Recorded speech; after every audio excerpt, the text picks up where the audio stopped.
చెప్పినందుకు జుకర్బర్గ్ క్షమాపణ, పిల్లలపై లైంగిక కృత్యాలు, డీప్ ఫేక్ కంటెంట్ పైన ఒక రకమైన కంటెంట్ ప్రసారానికి భారీగా డబ్బు తీసుకున్నామని అంగీకారం.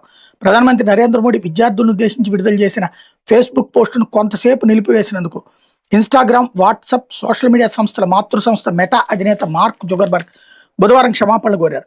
పిల్లలపై లైంగిక కృత్యాల దృశ్యాలు, డీప్ ఫేక్ కంటెంట్ ప్రసారం చేయడం కూడా తమ వైఫల్యమేనని అంగీకరించిన మెటా కంపెనీ ఉన్నతాధికారులు అందుకు తమను మన్నించాల్సిందిగా ప్రభుత్వాన్ని కోరారు.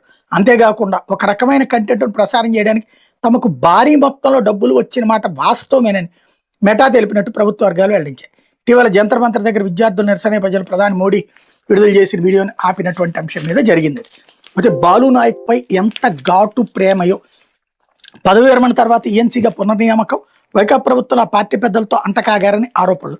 ఎన్ని విమర్శలు వచ్చినా, ఎంత వ్యతిరేకత వ్యక్తమవుతున్నా వైకాపా ప్రభుత్వంలో ఆ పార్టీ పెద్దలతో అంటకాగి వాళ్ళ అరాచకాలకు తోడ్పడ్డారన్న ఆరోపణలు ఎదుర్కొంటున్న పంచాయతీరాజ్ శాఖ ఇంజనీరింగ్ చీఫ్గా బాలు నాయక్కే ప్రభుత్వం మళ్లీ పట్టం కట్టింది.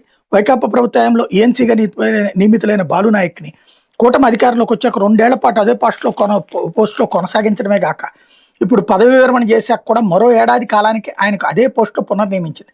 జూలై 31న పదవి విరమణ చేసిన బాలు నాయక్ని స్క్రీనింగ్ కమిటీ సిఫార్సు మేరకు ఏఎన్సీగా పునర్నియమిస్తున్నట్టు రాష్ట్ర పంచాయతీరాజ్ గ్రామీణాభివృద్ధి శాఖ ప్రత్యేక ప్రధాన కార్యదర్శి కాంతిలాల్ దండే బుధవారం ఉత్తర్వులు జారీ చేశారు. బాలు నాయక్